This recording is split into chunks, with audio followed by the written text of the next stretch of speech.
그 남자. 아르투르 갱프카 글, 나탈리아 하르코프스카 그림, 최성은 옮김. 여름. 그 남자는 회색빛 아파트와 오래된 빌라 건물들 사이에서 살았습니다. 그의 집은 어디일까요? 아무도 몰랐고 심지어 그 자신조차 몰랐습니다. 그 남자는 매일 낡은 슬리퍼를 신은 채 녹슨 손수레를 끌고 아파트 단지를 천천히 돌아다녔습니다. 아주 두껍고 긴 외투를 걸쳤는데 절대 벗지 않았습니다. 외투가 어찌나 컸던지 그 남자는 외투 안에 온몸을 감출 수 있었습니다. 그는 자신이 보이지 않기를 바랐습니다. 아파트 단지의 주민들도 그 남자가 안 보이기를 원했습니다. 심지어 어떤 이들은 그가 아예 그곳에 없기를 바랐습니다. 사람들은 출퇴근길에 그와 마주치면 재빨리 피하거나 외면했습니다.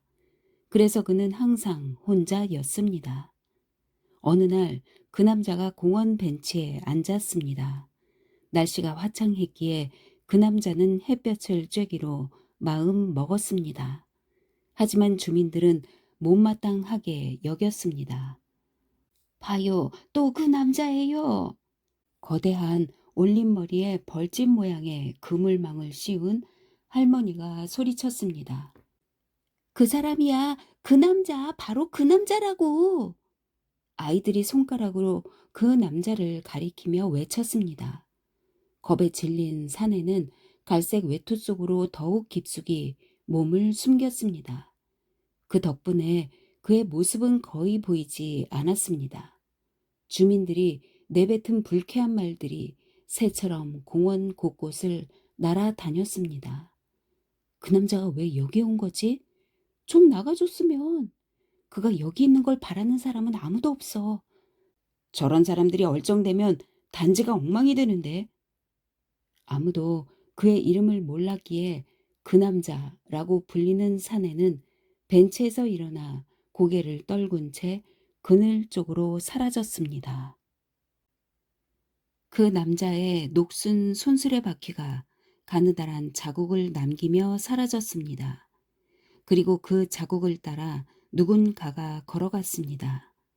바로 스타시라는 소년이었습니다. 스타시는 그 남자가 안타깝다는 생각이 들었습니다. 그 남자가 매일 그토록 열심히 쓰레기를 치우는데 어떻게 아파트 단지를 망가뜨린다고 하는지 이해할 수 없었습니다. 스타시는 자기가 아직 어려서 모든 걸 다 이해하지는 못한다는 사실도 알고 있었습니다. 그 남자가 담장에 걸터 앉아 손으로 얼굴을 가렸습니다. 스타시는 울고 있는 그 남자를 보았습니다. 불쌍한 그 남자. 스타시가 생각에 잠겨 있는데 어디선가 엄마 목소리가 들려왔습니다. 스타시 돌아오렴. 엄마가 외쳤습니다. 소녀는 벤치에 앉아 있는 엄마에게 쪼르르 달려가 엄마 무릎에 앉았습니다. 엄마, 사람들이 왜 그 남자를 싫어하는 거예요? 소년이 그늘진 구석을 쳐다보며 물었습니다. 사실 사람들은 그 남자에 대해 아무것도 모른단다. 엄마가 아들의 머리를 쓰다듬으며 대답했습니다. 그 사람에 대해 알지도 못하면서 다들 왜 그렇게 나쁘게 이야기하는 거죠? 누군가가 어떤 사람인지 알려면 먼저 그에 대해 알아야 한다고 선생님이 말씀하셨는데요. 소년이 말했습니다. 선생님 말씀이 맞아. 하지만 어른들은 때때로 그러한 사실을 잊어버리곤 해. 성급하게 의견을 말하는 건 쉽지. 그래서 종종 상대방에게 상처를 입히기도 하고 정확하지 못한 의견을 내놓기도 한단다. 대충 그린 밑그림처럼요? 소년이 다시 물었어요. 그렇다고 할 수도 있겠네. 그게 자신의 의견인 경우 일단 말을 하고 나면 고치겠다는 마음이 거의 들지 않는다는 게 문제지. 처음부터 새로 그리는 것은 더욱 힘들고 스타 씨는 여름 내내 그 남자를 지켜보았습니다. 길바닥에서 잃어버린 무언가를 찾는 것처럼 그 남자는 항상 고개를 푹 숙인 채 걸어 다녔습니다. 아주 오래전에 무언가를 잃어버린 것이 틀림없다고 스타 씨는 생각했습니다.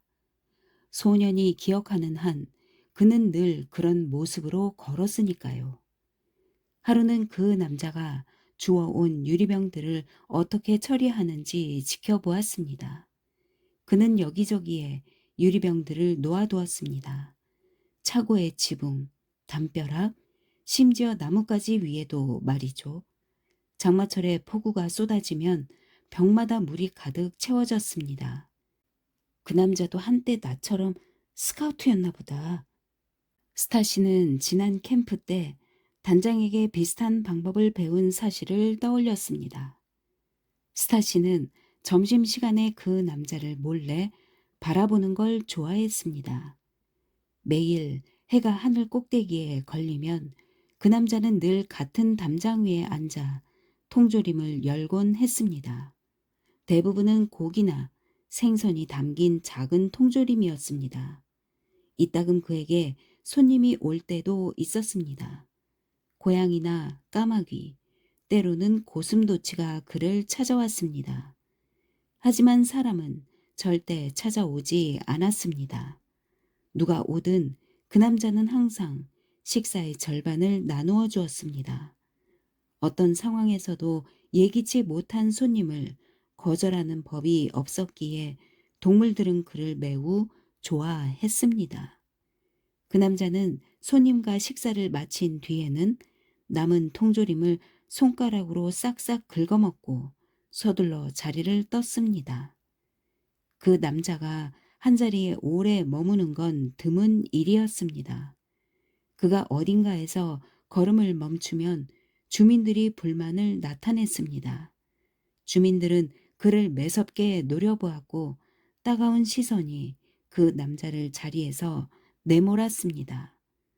꽤 오래전부터 밖에서 지냈지만 그에게는 아파트 마당이 전혀 집처럼 느껴지지 않았습니다. 가을. 도시의 가을이 예고도 없이 찾아왔습니다. 어느 날 갑자기 쌀쌀한 기운이 거리를 에워쌌습니다. 스타시는 창문 너머로 그 남자가 손수레를 힘겹게 끌고 가는 모습을 지켜보았습니다. 강한 바람 탓에 그는 잠깐씩 자리에 멈춰 섰습니다. 그 남자는 슬프고 피곤해 보였습니다. 그 남자가 쓰레기 수거함으로 다가가더니 뒤지기 시작했습니다. 그러고는 종종 무언가를 꺼내 열심히 들여다보았습니다. 때로는 그 무언가를 손수레에 넣었다가 다시 꺼내 보기도 했습니다. 그는 아주 조용히 이 모든 일을 했습니다. 뭘 찾는 거지? 스타시는 궁금했습니다. 열쇠를 잃어버려서 집에 돌아갈 수 없는 걸까? 스타시는 예전에 할머니가 열쇠를 잃어버렸던 일을 생생히 기억했습니다. 쓰레기를 버리고 온 뒤 할머니는 열쇠가 없어졌다는 사실을 깨닫고는 당황스러워 어쩔 줄 몰랐습니다. 쓰레기와 함께 노란 쓰레기 수거함 속으로 열쇠를 던졌을지도 모른다는 생각에 할머니는 쓰레기 더미로 급히 뛰어들었습니다. 할머니의 두 다리가 쓰레기 더미 밖으로 삐죽 나와 있어서 스타시는 웃음이 터질 뻔했습니다. 하지만 할머니가 언짢아 할까봐 웃음을 꾹 참았습니다. 다행스럽게도 열쇠는 할머니의 스웨터 안주머니에 있었고 모든 게 잘 마무리되었습니다. 열쇠를 찾으면 그 남자도 집으로 돌아갈 수 있을까요? 아마도 외투를 벗어던지고 편안히 쉴 수 있지 않을까요?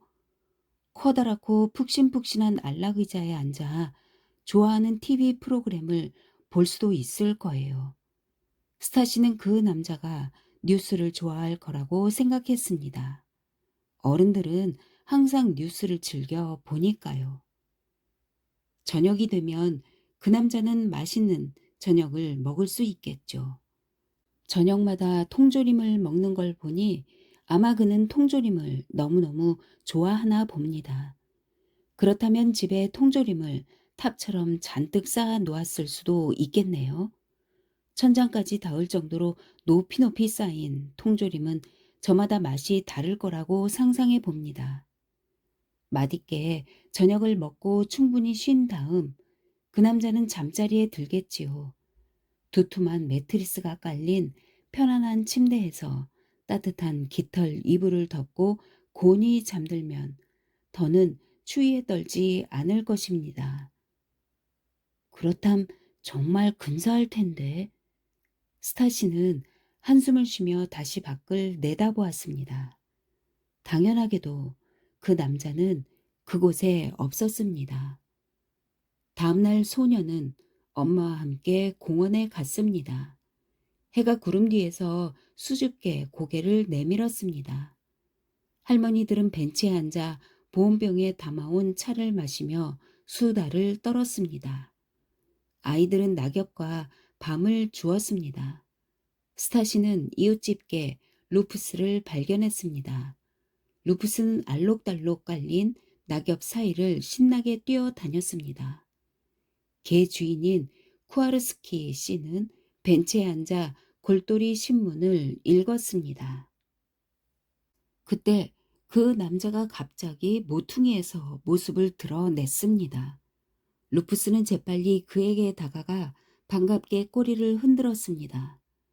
그 남자는 루프스의 푹신한 등을 다정스럽게 쓰다듬었습니다. 스타시는 처음으로 그 남자의 주름진 얼굴에서 부드러운 미소를 보았습니다.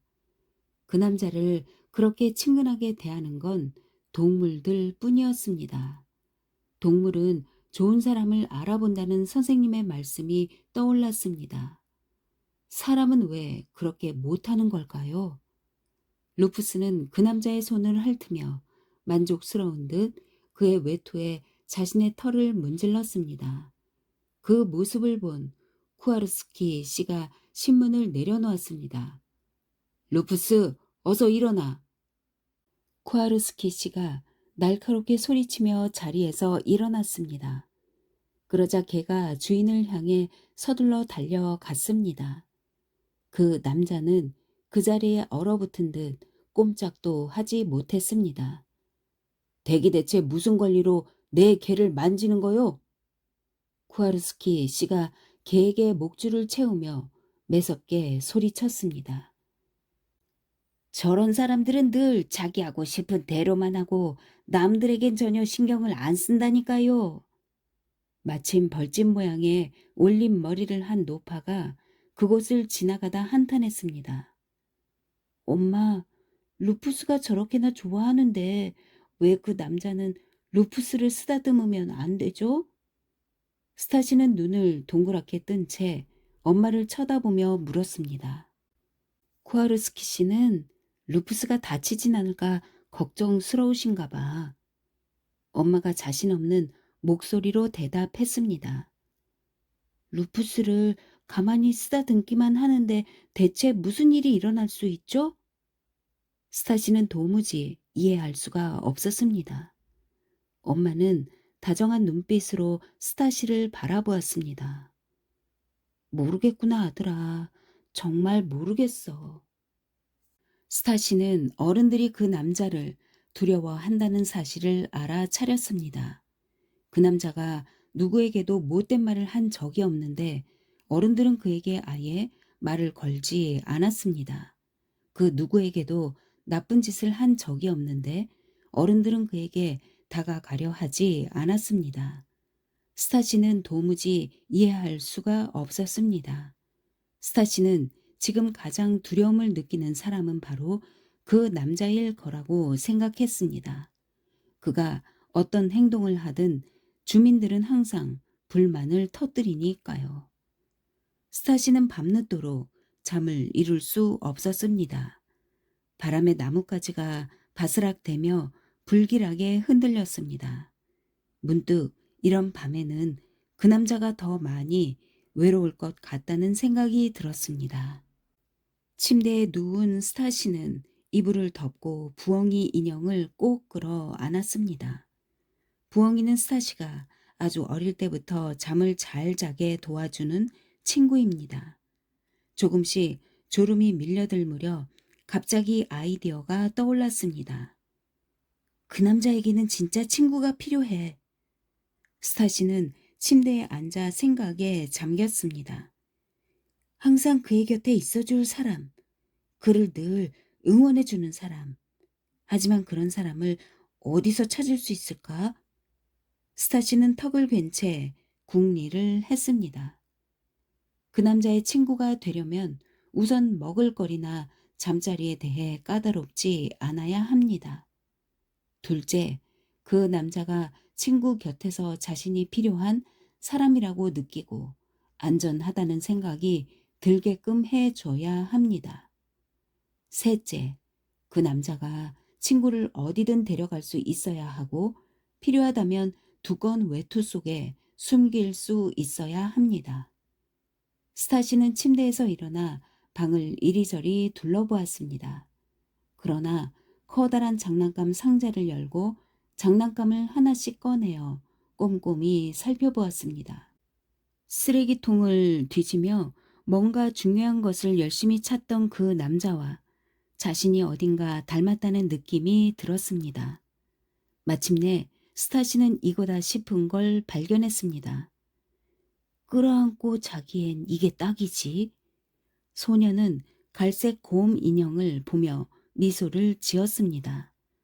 스타시는 6번째 생일에 아빠가 선물로 준 이 곰돌이를 매우 좋아했습니다.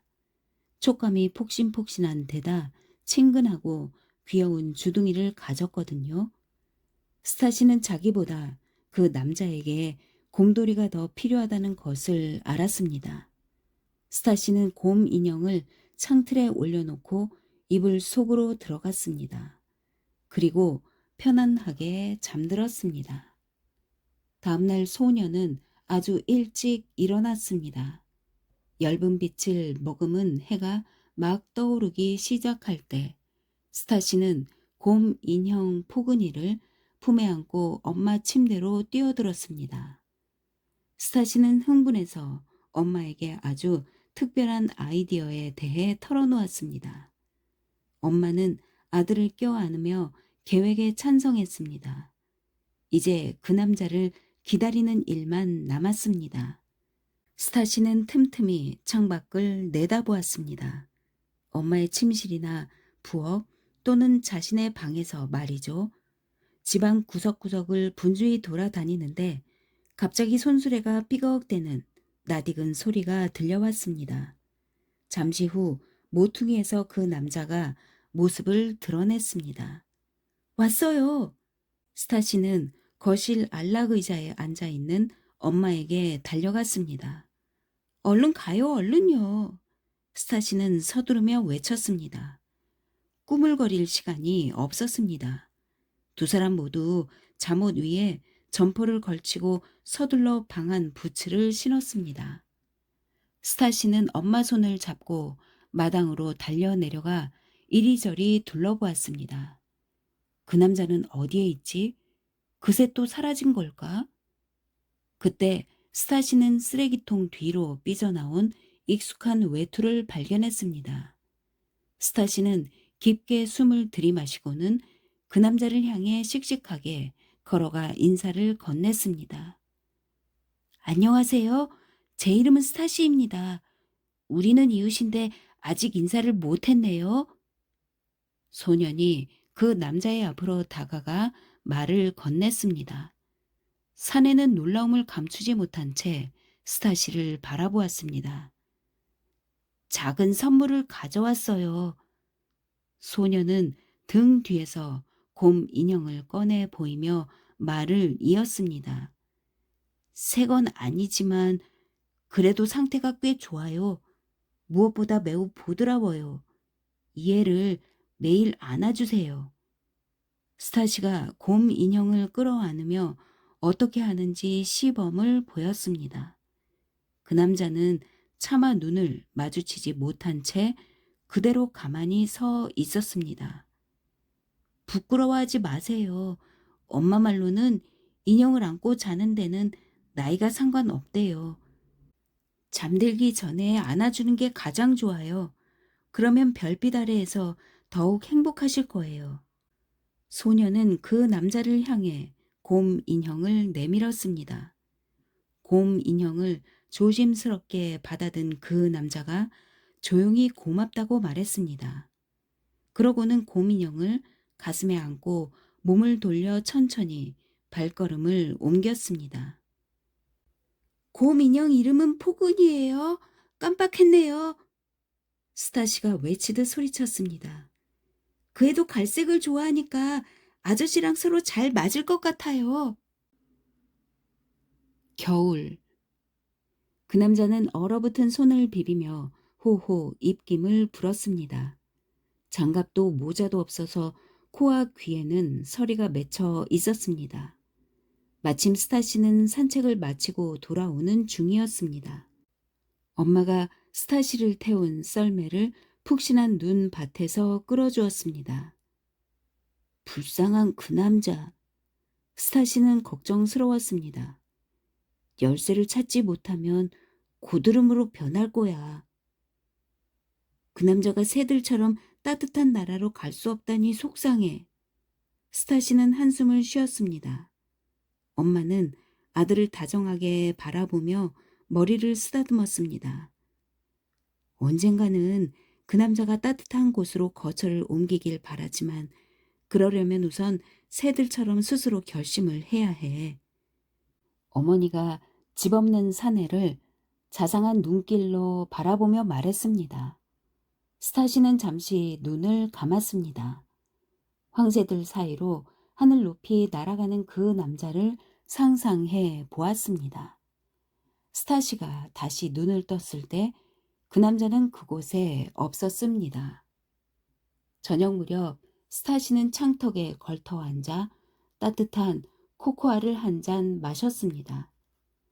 창밖을 내다보니 알록달록한 쓰레기통 사이에 그 남자가 잠들어 있었습니다. 손수레에 누워 구멍이 숭숭 뚫린 낡은 담요를 덮은 채로 말이죠.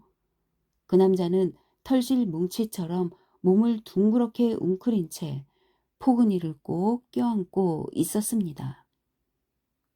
그 남자는 무슨 꿈을 꿀까? 스타시는 생각했습니다.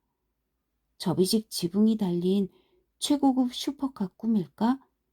아니면 맛난 음식이 가득한 냉장고 꿈? 어쩌면 갑자기 하품이 나왔습니다. 꿈나라에 갈 시간이었습니다. 소녀는 보통 달콤한 도넛으로 만들어진 왕국이나 우주 여행을 가는 꿈을 꿨지만 그날 밤에는 전혀 다른 꿈을 꿨습니다.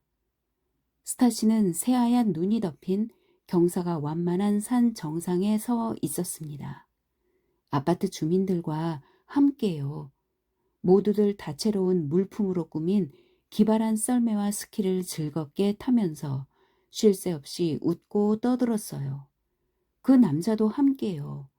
알록달록한 두꺼운 스카프와 방울 달린 따뜻한 털모자를 쓴 채로 말이죠. 그는 스키 부츠처럼 보이는 모양이 독특한 커다란 슬리퍼를 신고서 신나게 썰매를 탔습니다. 그 남자가 거기 모인 사람 중 제일 큰 소리로 웃으며 비탈길을 멋지게 미끄러져 내려갔습니다. 거대한 냄비에 루프스와 함께 앉아있는 루아르 스키 씨를 비켜 지나가고 빛깔이 다양한 사과를 타고 미끄러져 내려오는 아이들 틈 바구니에서 지그재그로 달립니다. 그러다 갑자기 와, 이게 웬일이죠? 쇼핑카트로 만든 썰매에 앉아 신나게 달리는 벌집 모양 올림머리 할머니를 그 남자가 훌쩍 뛰어넘었습니다. 그러고는 활기차게 다름질 쳐 내려와 슬로프 끝에 멈춰 선 뒤 발끝을 세워 빙그르르 돌면서 우아하게 고개 숙여 인사했습니다. 마을 사람들은 그의 스키 실력에 박수를 보내며 즐거워했습니다. 쓰레기통으로 만든 리프트에는 스키와 썰매를 타기 위해 차례를 기다리는 사람들이 끊임없이 몰려들었습니다. 해가 서서히 지평선 뒤로 몸을 숨기자 주민들은 하나둘씩 집으로 돌아갔습니다. 그 남자도 사람들과 함께 아파트 단지로 돌아왔습니다. 모두 거대한 벽난로 앞에 오손도손 둘러앉아 코코아나 따뜻한 우유, 꿀과 레몬이 든 차를 마셨습니다. 날이 밝자마자 스타시는 자신이 무엇을 해야 할지 깨달았습니다. 그래서 아침 식사 준비로 바쁜 엄마에게 달려갔습니다. 엄마, 그 남자는 새 집을 찾아야 해요. 스타시는 식탁에 앉으며 단호하게 말했습니다. 엄마는 아들 맞은편에 앉아 찻잔을 아들 앞에 놓았습니다. 그리고 우리가 그를 도와줘야 해요. 따뜻하게 데워진 찻잔을 들어 올리며 스타시가 덧붙였습니다. 스타시와 엄마는 오랫동안 이야기를 나눈 끝에 계획을 마련했습니다. 어떤 계획이냐고요? 조금만 기다려주세요. 곧 알게 될 테니까요. 겨울이 깊어갔습니다. 밤이 점점 길어져 낮을 반쯤 집어삼켰고 밖은 점점 더 추워졌습니다. 그 남자가 매우 겁내던 유난히 추운 밤이 찾아왔습니다. 스타시와 엄마도 두려웠습니다. 그 남자는 신문지를 모아 침대를 만드는 중이었습니다. 하지만 안타깝게도 눈보라가 계속해서 신문지를 덮쳤고 결국엔 찬 바람이 몰려와서 신문지를 창백한 구름 위로 높이 날려 버렸습니다. 그 남자는 손수레 위에 앉아 외투 속으로 몸을 숨기려 했습니다. 그날 밤은 유난히 추울 것만 같았습니다. 모아둔 통조림 통들로 시선을 돌리던 그가 갑자기 무언가를 발견했습니다. 한 통조림통 밑에 초록색 봉투가 놓여 있었습니다. 그 남자는 조심스럽게 봉투를 집어들고 그 안에 든 편지지 한 장을 꺼내어 펼쳤습니다.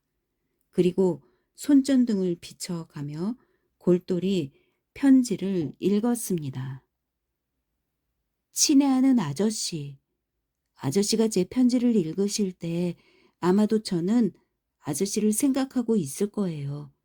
저는 퍼피 구조대나 DJ 마스크스 같은 만화 영화 볼 때를 빼고는 항상 아저씨를 생각하거든요. 어떤 하루를 보내셨는지, 왜 저녁마다 미끄럼을 안 타시는지 생각하죠. 저라면 애들이 없는 저녁 시간에 신나게 미끄럼을 탈 텐데 말이죠. 하지만 요즘은 걱정이 많답니다. 아저씨는 모자나 목도리를 안 쓰고 다니시는데 우리 할머니께서 사람은 머리부터 가장 빨리 추워진다고 늘 말씀하시거든요. 이 의견이 마음에 안 드실 수도 있는데요. 우리 외할머니께서는 발부터 추워진다고 하시거든요. 뭐 머리든 발이든 별로 다를 게 없잖아요. 아저씨께서 우리 단지의 마당을 집처럼 소중히 여기신다는 거 알고 있어요. 슬리퍼를 신고 돌아다니시며 청소도 자주 하시니까요. 하지만 엄마는 좋은 집이란 우리를 보호해 줄 수 있어야 한다고 말씀하세요. 그런데 마당은 추위로부터 아저씨를 보호해 주지 못하는 것 같아요. 아저씨가 집을 잃어버리셨다는 걸 알고 있어요. 열쇠를 찾으시는 걸 봤거든요. 틀림없이 그 집은 멋있었을 테고, 그래서 그 집을 그리워하신다는 것도 알아요.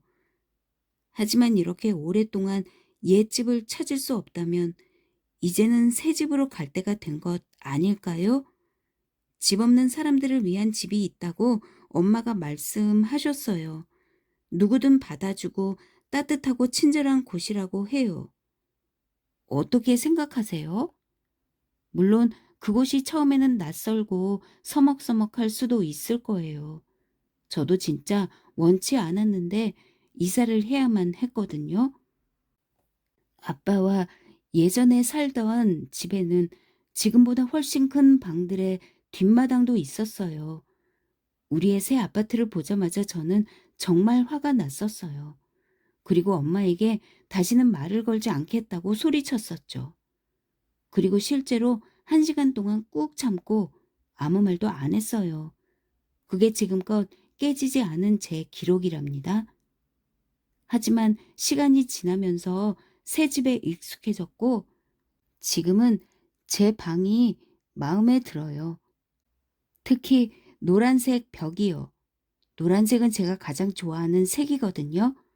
사람들은 변화를 두려워한다고 엄마가 말씀하셨어요. 하지만 믿음 또한 절대 버릴 수 없는 것이라고 하셨죠. 전 아저씨를 믿어요. 아저씨도 결국엔 자신을 믿으셨으면 좋겠어요. 안부를 전합니다. 스타시 올림. 추신. 엄마가 길 떠나실 때 드시라고 골판지 상자 밑에 샌드위치를 숨겨두셨어요. 햄과 치즈가 들어있는데 제가 제일 좋아하는 샌드위치예요. 아저씨도 틀림없이 좋아하실 거예요. 근데 한꺼번에 다 먹지는 마세요. 전 소풍 갈 때마다 단숨에 먹어 치우는데 버스가 출발하기도 전에 허겁지겁 먹고 나면 나중에 꼭 배가 고프거든요. 추신 두 번째. 이 편지는 제가 태어나서 쓴 가장 긴 편지예요. 쓰는데 하루 종일 걸렸지만 그럴 만한 가치가 있는 것 같아요. 엄마가 도와주셨으니 맞춤법은 안 틀렸을 거예요. 여기저기 지운 흔적이 많아서 죄송해요. 근데 처음부터 다시 쓸 엄두가 안 나요. 사실 이 편지는 엄마의 아이디어였어요.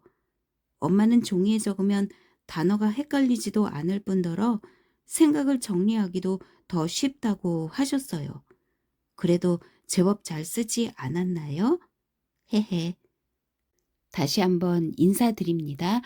스타시 올림. 그 남자는 편지를 도로 봉투에 집어넣고 눈물을 닦았습니다. 떠날 준비가 되었다는 걸 깨달은 그는 상자 밑에서 샌드위치를 꺼냈습니다.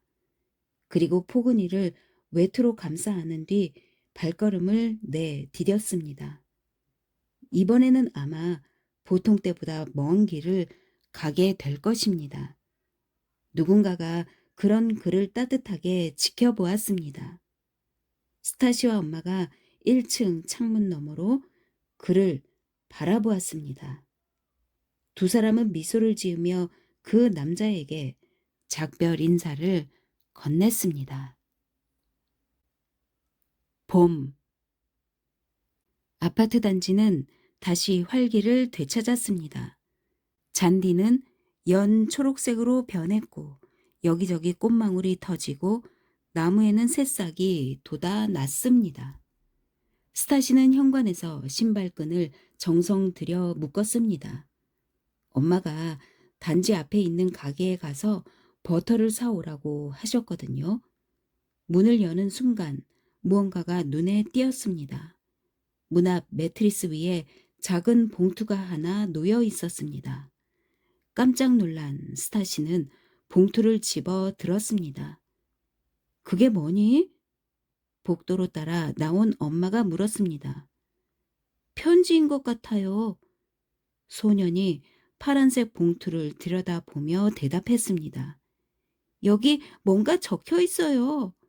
스타시가 큰 소리로 읽었습니다. 스타시와 그의 어머니께. 엄마와 스타시는 버터에 대해서는 까맣게 잊어버린 채 부엌으로 돌아갔습니다. 엄마는 스타시와 자신이 좋아하는 페퍼민트 차를 끓여 식탁에 함께 앉았습니다. 두 사람은 봉투 안에 무엇이 들어있는지 매우 궁금했습니다. 무슨 내용이 적혀 있는지 보자꾸나. 엄마가 차곡차곡 접힌 흰색 종이 한 장을 봉투에서 꺼내며 말했습니다. 그러고는 종이를 펼쳐서 큰 소리로 읽었습니다. 친애하는 스타시에게 나를 믿어줘서 정말 고맙다. 내 편지는 내게 희망과 용기를 안겨주었어. 그 덕분에 나는 새 집을 찾기로 결심할 수 있었단다. 지금 살고 있는 이곳에서 나는 안전하게 잘 지내고 있어. 따뜻하고 쾌적한 곳이고 내 침대와 침구도 있단다. 내 방이 따로 있는 건 아니지만 나만큼 체스를 좋아하는 브로넥이라는 다정한 친구와 함께 살고 있어. 새 집에 와서 가장 기뻤던 건 따뜻한 수프야. 몇 년 동안 따뜻한 음식을 먹어본 적이 없었거든. 지금은 하루 세 끼를 먹고 훌륭한 도서관이 있어서 책도 많이 읽고 있단다. 그리고 이제는 고개를 들고 걷는단다. 마음에서 우러나온 온정이 마법보다 더 큰 힘을 발휘할 수 있다는 말은 사실이었어. 내게 따뜻한 온정을 나눠주어서 정말 고맙다. 추신, 맞춤법 실수에 대해 미리 사과할게. 여긴 철자를 확인해 줄 사람이 없거든. 오랫동안 글을 써 본 적이 없어서 말이야. 브로넥은 아마 나보다 맞춤법을 더 모를 거야. 그가 십자 말풀이를 하는 걸 본 적이 있는데 한심했거든. 스타시, 어머니한테도 감사 인사를 꼭 전해주렴. 샌드위치 너무너무 맛있었어. 나도 치즈와 햄을 넣은 샌드위치를 제일 좋아한단다. 항상 잘 지내길 바랄게. 그 남자가 포근이가 안부를 전해달라고 부탁했어. 더 이상 순수레에서 밤을 보내지 않게 되어 기쁘대. 거기가 매우 춥고 불편했나 봐. 참고로 내 이름은 안톤이란다.